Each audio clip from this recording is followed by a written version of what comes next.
You've got to move your minis around somehow, and magnets are the way to do it.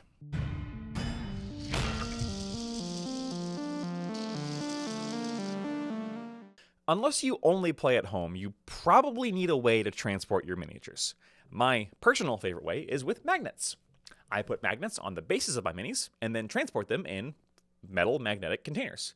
Today, I'm going to show you how to quickly and easily magnetize the bases of your miniatures for safe and secure transport. All right, so what you'll need for this is, of course, green stuff. This is just 50-50 yellow and blue, nothing special there. Mixed it up ahead of time.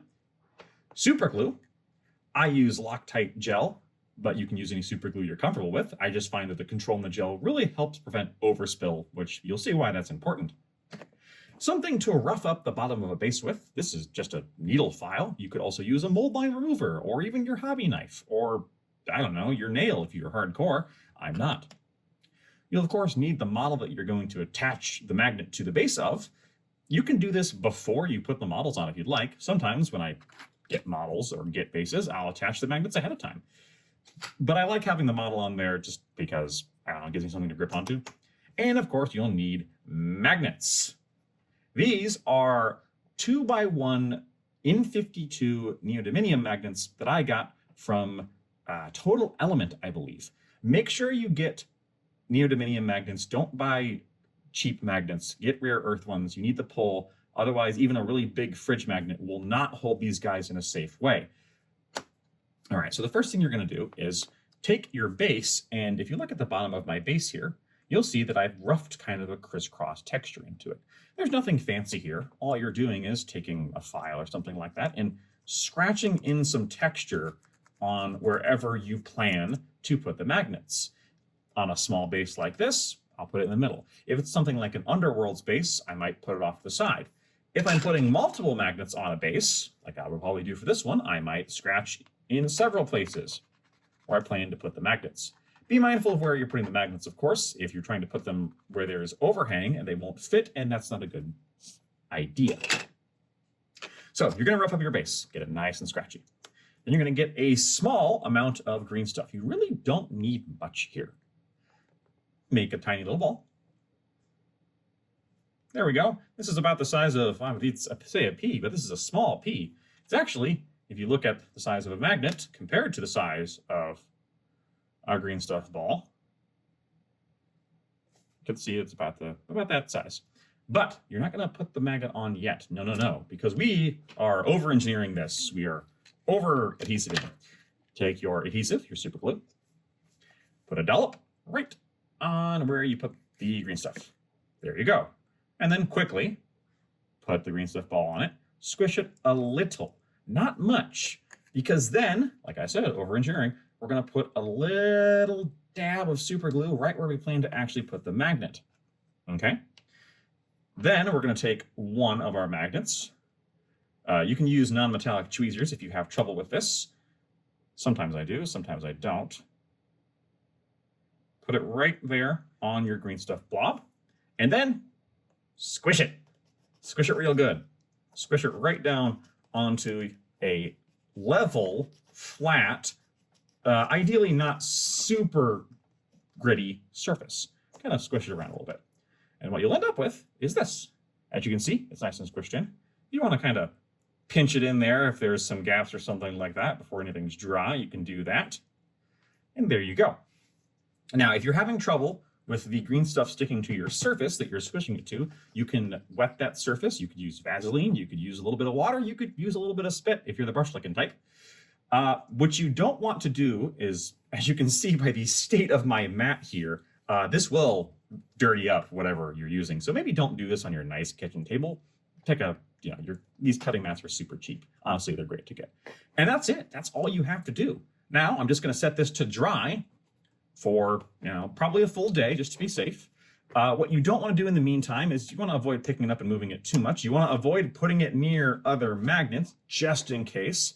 And you don't want to, this would be a terrible time to, try and put it on a painting handle with some glue tack on it because you might rip the magnet off. And you don't want this to dry and not flush. So make sure you get it squished down, because if it dries not flush for any reason, you'll have a permanently slanted magnet base. And that's it. Super easy way to magnetize your bases for transport. It is a little over-engineered, yes, putting the glue down twice and the ball of green stuff, probably more than I need to do, but I'll tell you, doing this, I've not had a magnet pop out, ever. Once you do this, you can use them to transport in any kind of metal container, as we've talked about. And there you go. This might seem like a bit of a process, but with this method, we can guarantee that your magnets will stay on your bases, and your bases will stay in your transporter. Speaking of transports, now that we've got our bases magnetized, let's talk about what we can stick them in. So there are lots of commercially available products for magnetic transport. I've got a set of the Battlefoam Magnaracks for transporting my army. They're very nice, but a little pricey. And there are cheaper generic alternatives available on Amazon, like these transport cases. A few folks here locally have them. They work quite nice. They run about $100. However, you don't have to shell out big money for big transport options, especially if you're only transporting a small skirmish team. The absolute cheapest bang for your buck option I found is these covered metal cake pans. I got a bunch of these from Walmart for $5 each. With inflation, maybe they've gone up to $6. They came with a cover. Make sure the pans you get are magnetic. Aluminum is magnetic, but only slightly magnetic. It's a weak magnetic material. So maybe take a magnet with you to the Walmart and kind of stick them on there and make sure. But hey, for $5, hard to beat that. Another fantastic option is a metal lunchbox or some kind of metal tin. I use these Pokemon tins that I got from local Pokemon TCG players. I guess they sell decks and packs in them. I don't play Pokemon TCG. I don't really know. But hey, they didn't need them, and I got them, and I can easily fit one of my Necromunda gangs or a kill team in here. And it's, it's this big. Easy to carry around. And then there's also the option of making your own. I have a couple examples here on screen of varying quality and expense. Most recently, I got these very useful boxes, I believe that's the brand name, from Amazon, and then pasted in this adhesive-backed magnetic rubber cut from these big rolls of magnetic rubber I bought.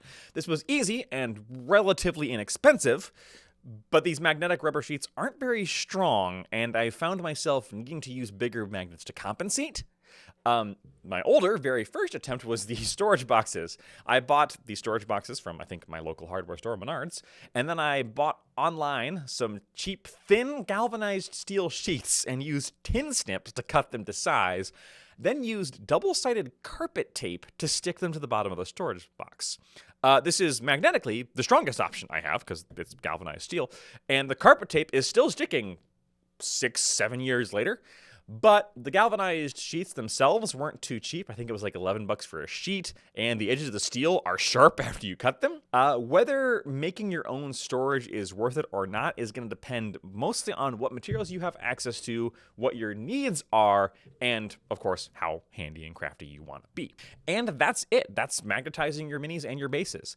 I prefer this option over foam. I've lost way too many antenna and little bits to the foam packing over the years, but there's no real wrong way to do it except maybe throwing them in a giant metal tin without any magnets.